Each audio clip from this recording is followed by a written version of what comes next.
Ya, halo pemirsa, kembali berjumpa di Dialog Khusus bersama saya Regina Mangkei. Nah pemirsa, untuk mewujudkan satu pemilu yang berintegritas tentunya membutuhkan sinergi. Karena untuk penyelenggara pemilu tentunya tidak dapat mewujudkannya sendiri, namun butuh partisipasi dari para stakeholder, baik itu dari kepolisian, TNI, Kajati, kemudian dari stakeholder yang lain maupun dari peserta pemilu tentunya. Nah, lalu bagaimana peran dari para stakeholder ini, apa saja yang mereka lakukan untuk mewujudkan pemilu yang berintegritas? Kita akan membahasnya dalam dialog kali ini. Sinergitas wujudkan pemilu berintegritas bersama para narasumber yang sudah ada bersama saya kali ini. Yang pertama ada Kapolda Sulawesi Utara, Irjen Pol Yudiawan. Berikutnya ada perwakilan Pangdam 13 Merdeka, Asisten Teritorial Kasdam 13 Merdeka, Kolonel Sumanto. Berikutnya ada Kajati Sulawesi Utara, Dr. Andi Muhammad Taufik. Berikutnya ada Kabinda Sulawesi Utara, Brigjen TNI Raimon Marojahan. Juga bersama kita ada Ketua Bawaslu Sulawesi Utara, Bapak Ardi Lesmewo. Nah, kita akan mendengarkan dulu paparan materi dari masing-masing narasumber, dimulai dari Pak Kapolda Sulawesi Utara. Kira-kira bagaimana sih peran dari kepolisian untuk mewujudkan pemilu yang berintegritas? Diberikan waktu 5 menit, Pak. Silakan. Dalam kesempatan ini, saya selaku Kapolda Sulawesi Utara akan menyampaikan sinergitas pengawasan untuk pemilu berintegritas. Yang pertama adalah kami selaku kepolisian tentu saja juga menganalisa adanya kerawanan-kerawanan pemilu dari berdasarkan analisa intelijen, yaitu black campaign, kemudian money politik, isu sara dan hoax, politik identitas, demo unjuk rasa, dan disintegrasi politik. Nah, yang paling utama di sini, yang paling sering rawan adalah adanya money politik, ya. Ini dengan menggunakan pengaruh uang, ini yang jelas-jelas tidak boleh, tapi ini yang akan sering terjadi. Dan ini kita harus mengantisipasi. Kemudian juga hoax. Hoax ini sangat rawan juga gimana membuat seolah-olah berita itu benar. Ada istilah di dalam bahasa Inggris itu fire hose of falsehood. Jadi menyemprotkan selang air seperti pemadam kebakaran, kemudian secara terus-menerus terkait berita yang tidak betul, alias berita hoax. Seandainya itu yang terus-menerus disampaikan kepada seluruh warga melalui media sosial, seolah-olah benar. Nah, ini yang rawan. Ini sudah beberapa negara pernah terjadi, bahkan di Amerika Serikat. Ini jangan sampai di Indonesia juga terjadi, khususnya di Sulawesi Utara. Memberitakan hal-hal yang tidak betul seolah-olah betul. Ini juga sangat berbahaya. Kemudian yang berikutnya adalah kami dari Polda bekerja sama dengan KPU, Bawaslu, DKPP, TNI, kemudian seluruh partai politik dan bakal calon, ya, untuk bekerja sama sinergi dalam rangka supaya pemilihan ini berlangsung dengan tertib. Kemudian untuk tidak melakukan hal-hal yang seperti saya sampaikan tadi, mulai dari black campaign sampai dan disintegrasi politik. Kemudian juga kita mengajak seluruh bakal calon yang diharapkan ini berpartisipasi aktif, kemudian politik yang sehat, ikut bersama-sama menciptakan situasi politik yang aman. Kemudian peran Polda kami yaitu dalam konteks pemilu itu adalah kami menjamin keamanan, mulai dari pemungutan, kemudian pengawalan, kemudian sampai dengan kotak suara juga sampai dipastikan aman.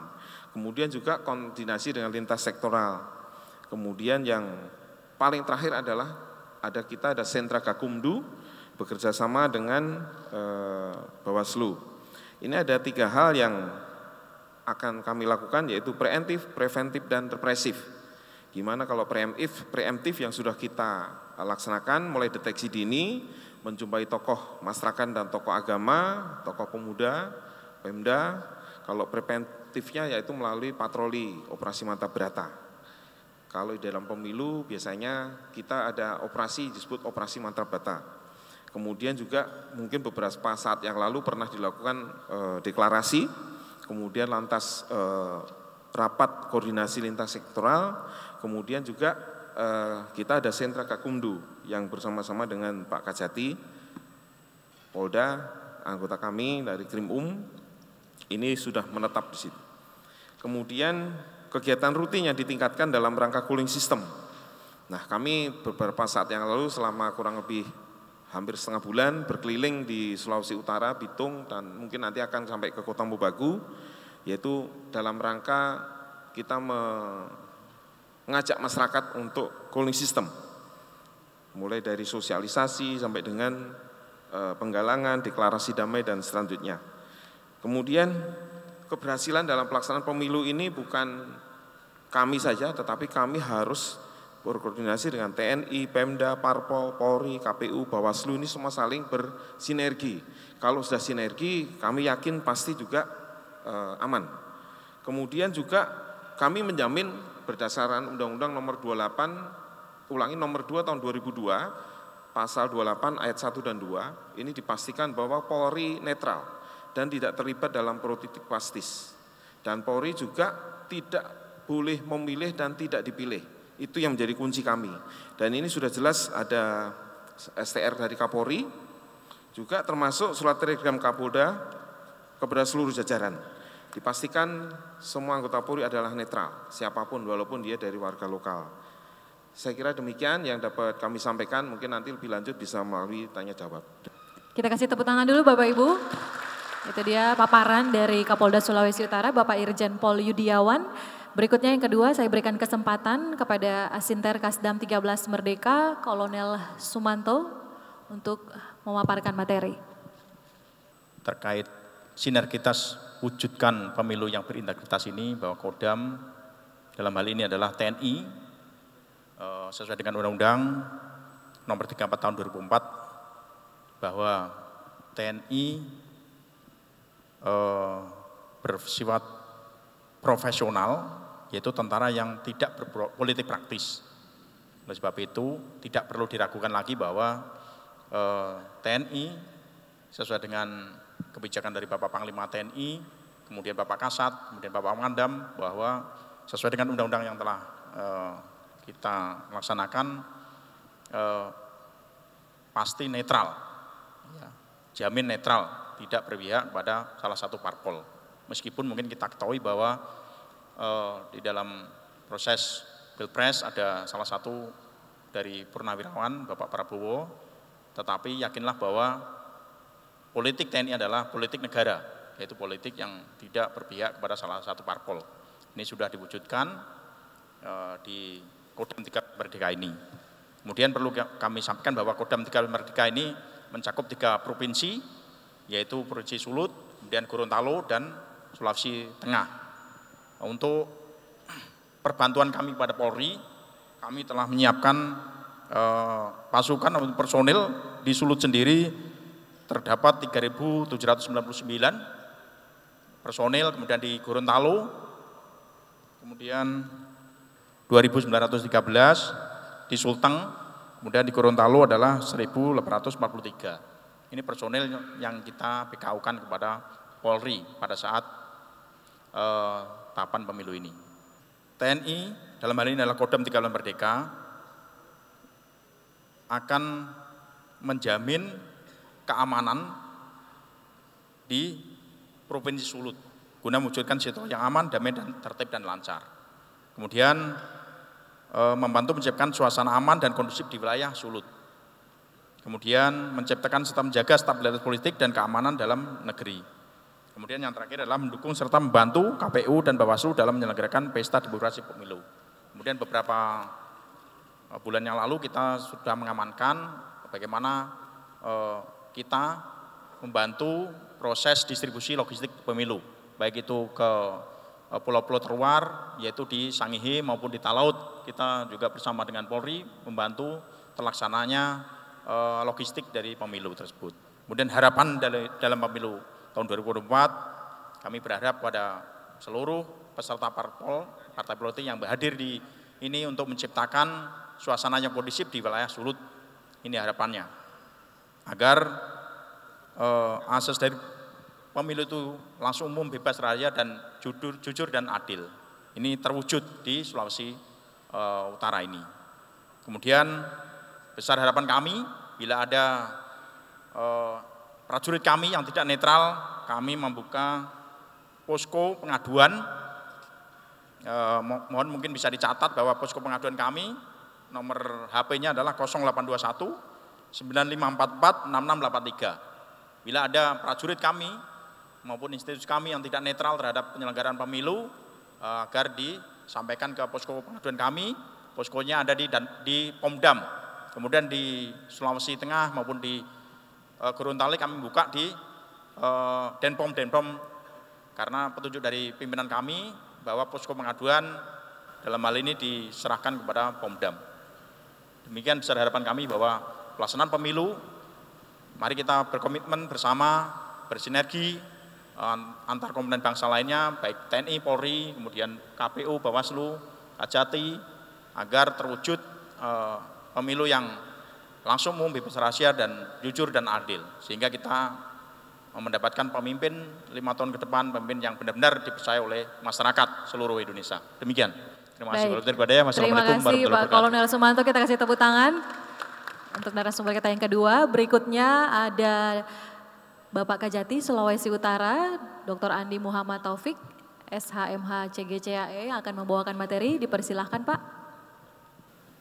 Mengingat daripada kegiatan pemilu kita yang sebentar lagi ini akan dilaksanakan pada tanggal 14 Februari 2024, makanya saya secara pribadi mengajak Bapak Ibu sekalian, apa tadi disampaikan oleh Pak Kapolda yang mewakili Pangdam, saya kira perlu adanya netralitas. Kalau berbicara dari tahapan pemilu,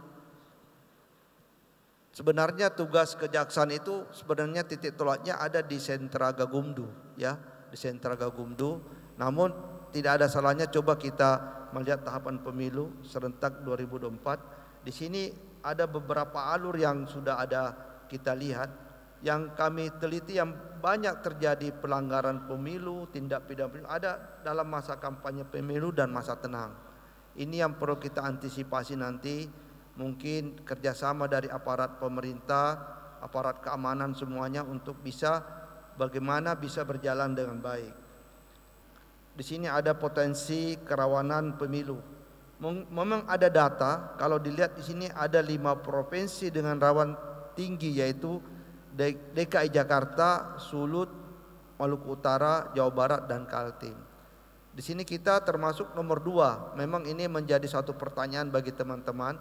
Kenapa Sulut bisa masuk ranking nomor 2? Padahal kalau dipikir masih banyak wilayah lain yang bisa dikategorikan. Namun demikian kita tidak perlu berkecil hati. Mari kita bersama-sama menetralkan bagaimana dalam hal pelaksanaan pemilu ini bisa berjalan dengan baik. Terus kita lanjut lagi dari potensi kecurangan dalam pemilihan umum. Di dalam slide ini ada beberapa poin yang bisa berindikasi terjadinya kecurangan. Bahkan dari kecurangan ini bisa terjadi tindak pidana pemilu. Pertama, pendaftaran dan verifikasi peserta pemilu. Di sini sangat rawan, ya, pendaftaran. Kedua, pencalonan presiden dan wakil presiden serta anggota DPR, dan selanjutnya terus ada kampanye pemilu. Ini juga perlu sekarang kita sementara berjalan, ini hati-hati. Dan masa tenang. Masa tenang biasanya digunakan sembunyi-sembunyi. Yang tadi black campaign juga itu bisa dikatakan suatu pelanggaran. Terus ada pemungutan dan penghitungan suara. Itu juga bisa terjadi potensi kecurangan. Dan terakhir adanya rekapitulasi hasil penghitungan suara. Inilah dari beberapa poin yang bisa menimbulkan potensi kecurangan dalam pemilihan umum. Terus kita lanjut lagi ke kendala penanganan tindak pidana pemilu. Di sini memang ada beberapa hal yang biasa kita menjadi masalah. Ini sudah masuk ranah daripada kejaksaan dan kepolisian, yaitu tindak pidana pemilu. Itu masih terdapat norma-norma dalam undang-undang pemilu maupun undang-undang pemilihan yang menimbulkan beda penafsiran. Inilah yang perlu kami sampaikan kepada teman-teman aparat daripada penyidik, teman-teman kejaksaan, Bawaslu, mari kita satukan persepsi. Jangan ada kepentingan pribadi yang ada di diri kita. Jadi mari kita duduk bersama di sentra Gakumdu bahwa apabila ada hal-hal yang bisa dipecahkan, mari kita duduk bersama. Karena batas waktu dalam tindak pidana pemilu ini dalam total keseluruhannya itu 50 hari sudah selesai semuanya. Jadi ini lebih cepat daripada tindak pidana biasa. Terus yang menjadi kendala lagi itu batasan waktu penanganan yang singkat, khususnya dalam pemilihan. Itu saya katakan tadi totalnya 50 hari ya, sudah harus selesai. Ada 14 harinya, di kejaksaan hanya 7 hari sudah dilimpahkan, di pengadilan ada batas waktunya juga. Jadi ini harus betul-betul kita bekerja keras untuk bagaimana bisa selesainya perkara ini. Terus sulitnya menyatukan pendapat dalam Gakumdu. Inilah yang saya katakan tadi, tolong teman-teman yang ada di sentra Gakumdu, bapak-bapak dari kepolisian, bapak-bapak dari kejaksaan, Bawaslu, ini harus betul-betul. Mulai dari awal saya berharap, saya perintahkan oleh teman-teman kejaksaan, singkirkan kepentingan pribadi, mari kita duduk bersama untuk menentukan apakah masalah ini masuk di dalam pelanggaran pemilu, masuk dalam hal perdata atau tindak pidana pemilu. Ini perlu menjadi satu acuan yang betul-betul kita harus laksanakan. Terus SDM yang terbatas pada kejaksaan serta hambatan geografis terutama penanganan perkara di kepulauan. Kita di sini ada 3 pulau ya yang ada kejaksaannya, itu Talaut, Sangihe dan Sitaro. Ini memang menjadi hambatan mungkin karena apalagi cuaca sekarang ini menjadi suatu hambatan yang tidak bisa dipungkiri. Juga SDM, sumber daya manusianya masih perlu kita ada peningkatan bagaimana untuk dilakukan semacam diklat. Tapi saya kira sementara ini dari Bawaslu, KPU itu sudah berjalan dengan baik. Terus anggaran ya, ini anggaran yang paling penting. Namun demikian saya lihat anggaran ini sudah berjalan dengan baik. Yang terakhir intervensi politik. Ini yang saya sarankan, tolong tadi disampaikan oleh Pak Kapolda yang mewakili Pangdam, kita netralitas kita jaga. Jangan sampai ada yang terjadi tindak pidana pemilu yang terjadi tapi tidak dijadikan sebagai terdakwa ya. Kita lanjut lagi ke netralitas ASN kejaksaan. Nah, jadi pimpinan pemerintah di pusat itu Bapak Jaksa Agung sendiri berkomitmen untuk menjaga netralitas ASN kejaksaan dalam pemilu serentak 2024. Dan apabila ada terjadi hal-hal yang tidak diinginkan, maka Bapak Jaksa Agung tidak segan-segan untuk segera mencopot teman-teman atau memberikan sanksi sesuai dengan aturan yang berlaku.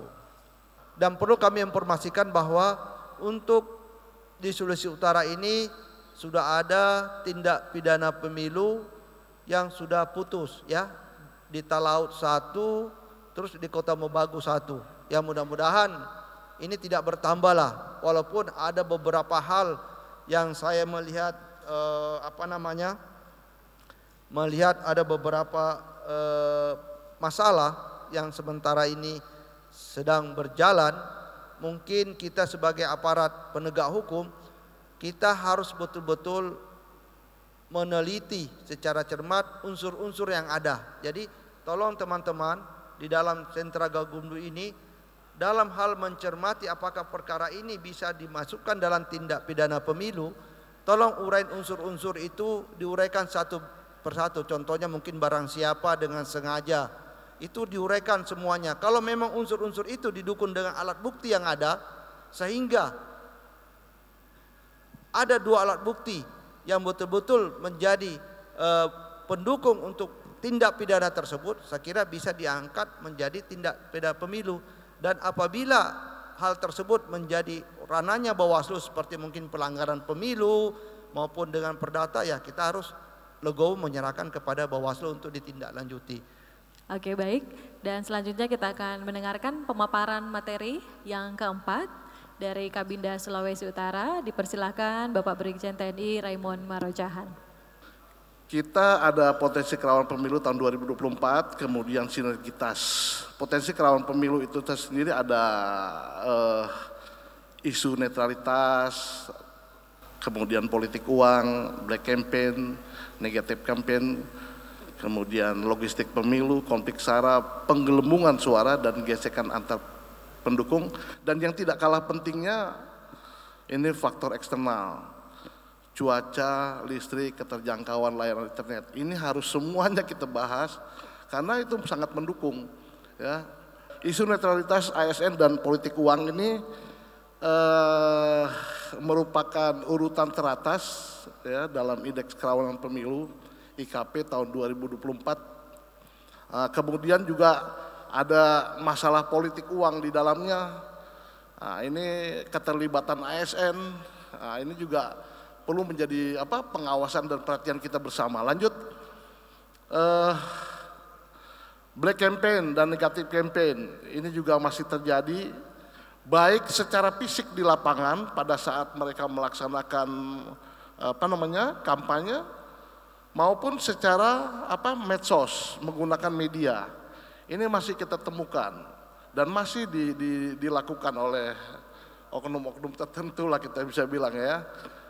Kita berharap sebenarnya pada saat kita mengawali pemilu kemarin kan kita ada kumpul sama-sama tuh, kontak tanda tangan ya Pak ya. Bersama-sama menyampaikan bahwa kita akan melaksanakan pemilu damai, tetapi ternyata kalau sudah mulai di lapangan untuk bisa mempengaruhi masyarakatnya mulai deh tuh ya, goreng-goreng masalah, saling menjatuhkan. Nah ini yang kadang-kadang tanpa disadari bisa membangkitkan emosi di masyarakat yang perlu kita waspadai. Dan biasanya kalau di fisik itu lebih cepat. Kalau diadakan pertemuan fisik itu lebih cepat hilang. Selesai itu tidak terlalu. Yang kita waspadai mungkin pada saat beberapa jam itu. Tetapi kalau secara medsos, wah ini dampaknya bisa berhari-hari. Karena terus saja itu kan ada filenya, bisa ditampilkan lagi sehingga ya perlu usaha yang terus menerus di dalam melakukan penjelasan bahwa hoax itu harus campaign itu harus terus-terusan diberikan penjelasan. Karena mungkin yang hari ini baca mungkin besok lain lagi yang bacanya kan begitu. Nah, ini yang perlu diwaspadai. Lanjut, ini yang masalah logistik pemilu juga kita ikuti terus di lapangan. Saya senantiasa selalu berkoordinasi dengan KPU, baik yang ada di provinsi maupun yang ada di kabupaten kota. Apabila kita menemukan laporan-laporan, maka kita langsung aksi. Ya, secara rutinnya tiap bulan saya gelar rapat Kominda, baik di provinsi maupun di kabupaten kota. Tetapi di luar itu, apabila ada informasi penting, kita juga berkomunikasi, lakukan pertemuan ataupun kita bertelepon untuk bisa diambil langkah-langkah yang cepat. Konflik sara ini masih juga ada di wilayah kita, yang baru-baru terjadi di November lalu, masalah di Kota Bitung. Itu kejadiannya hanya kurang lebih 2-3 jam kejadian Bitung itu.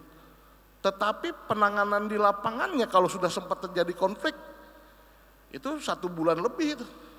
Aparat keamanan harus berjaga-jaga, Polres, TNI, Polri, termasuk yang lain-lain. Nah, ini kan kesulitan kita begitu. Makanya lebih baik kita mencegah jangan sampai terjadi. Sebab kalau sudah terjadi, fisik di lapangannya sudah bisa adem, di medsosnya terus-terusan dipanas-panasin. Bahkan di sini kita sudah kondusif, nanti yang dari kabupaten provinsi yang di luar kita masih aja kasih komentar-komentar yang memanas-manasin kembali ke wilayah kita. Nah, hal-hal seperti ini yang harus kita jaga. Penggelembungan suara, nah ini kita harapkan tidak terjadi ya. Tentunya ini nanti ada kaitannya terhadap stateless person undocumented yang ada di wilayah kita ini, yaitu tentang sapi pisang penduduk yang antara Filipina dengan kita ini, Sangihe ini. yang sebagian mereka sudah memiliki KTP, tapi sebagian besar lagi masih menunggu proses dari Kementerian Kumham.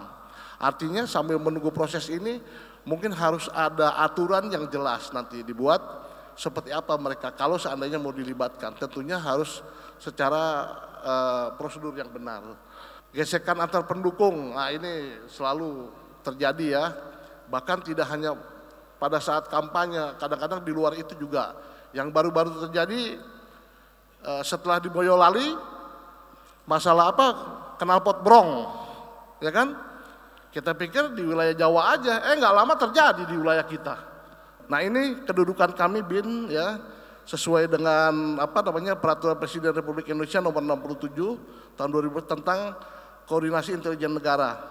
Jadi secara nasional BIN adalah sebagai koordinator intelijen, kemudian di daerah BINDA, di mana di dalamnya kita memiliki anggota dari intelijen kepolisian, intelijen kejaksaan, intelijen Kemenkumham, Bea Cukai, ada kepala Kesbang, dan termasuk juga intelijen yang ada di TNI Polri. TNI Polri ya. Nah, di sini kita secara rutin setiap bulan, baik di level provinsi, kabupaten, kota, membahas isu-isu aktual. Cuman hari ini kita bicara masalah kesiapan pemilu. Di luar itu kita bahas isu-isu yang lain. Karena kita punya pemikiran situasi kondusif di suatu wilayah itu tidak bisa otomatis. Kondusif itu harus diciptakan, dan untuk bisa menciptakannya tidak dikerjakan sendiri, harus kita ajak.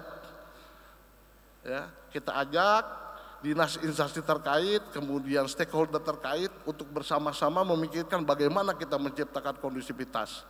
Tentunya bukan hanya karena kepedulian dari aparat keamanan, aparat hukum, petugas KPU dan Bawaslu, tapi juga dari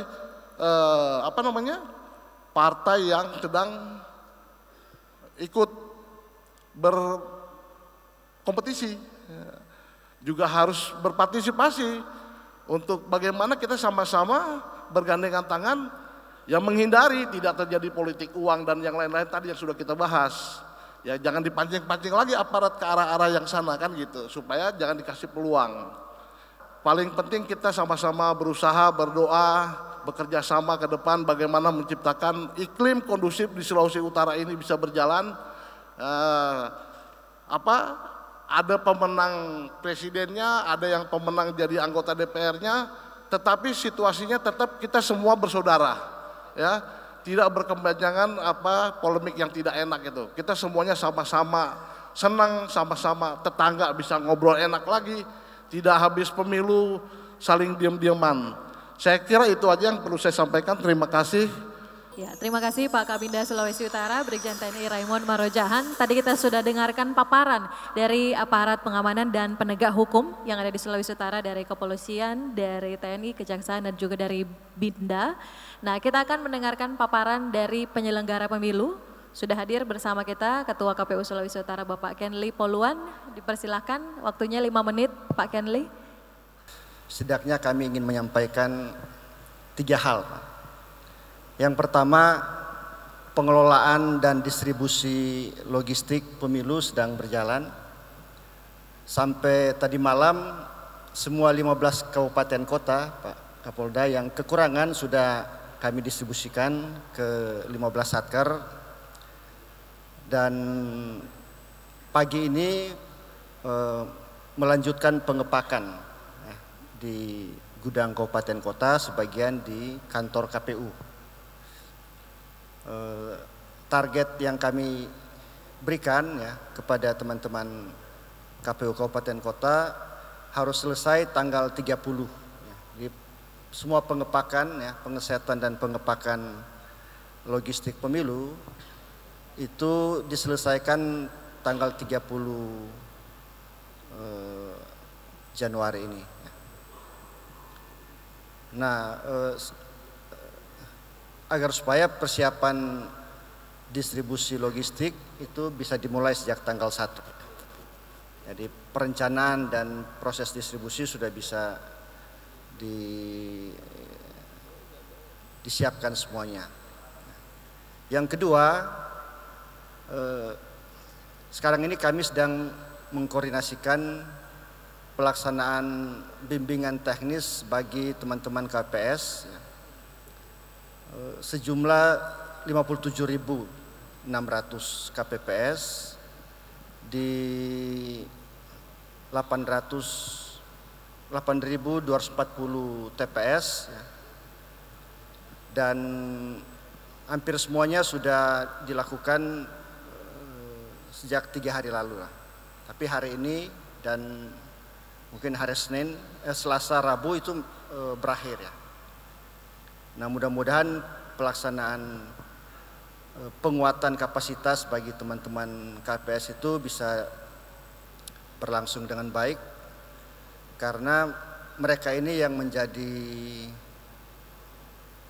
yang utama dalam pelaksanaan pemungutan suara, sehingga penguatan kapasitas atau bimbingan teknis itu sangat penting sekali. Kami terus mengkoordinasikan ya agar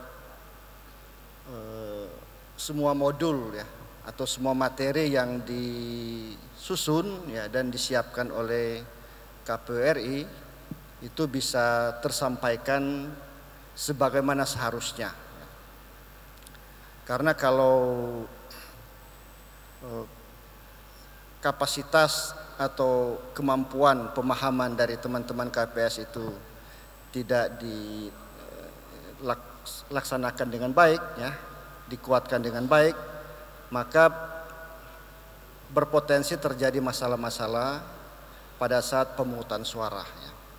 Kami sudah menginstruksikan kepada teman-teman kabupaten kota ya, kecamatan dan desa kelurahan yang mengelola bimbingan teknis ini untuk supaya melaksanakan proses dengan baik dan melakukan setelah bimbingan teknis itu penguatan-penguatan di masing-masing desa kelurahan ya, berdiskusi dengan KPPS ya, di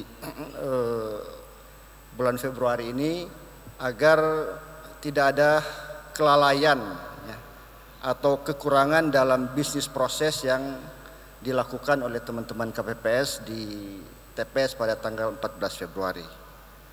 Nah, yang ketiga, kami ini pesan dari Ketua KPU RI saat deklarasi damai ya, kampanye tahun lalu bahwa seperti yang dikatakan Pak Kabinda tadi ya, dan mungkin Pak Kapolda, Pak Kejati, Pak Kasdam, bahwa proses kampanye dan persaingan yang sementara dilakukan itu harus dilakukan secara bijaksana ya.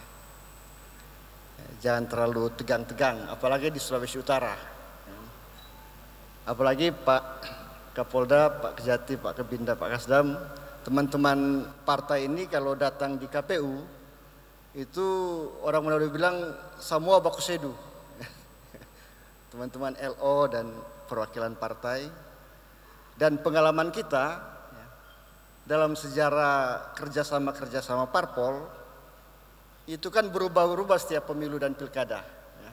Kadang-kadang bersaing di pemilu 2014, baku dapat lagi di pemilu 2019 ya, baku dapat lagi di pilkada 2020, dan mungkin sekarang ini di pemilu 2019 koalisinya berbeda, tapi pilkada November itu yang berbeda ini pasti mau sama-sama.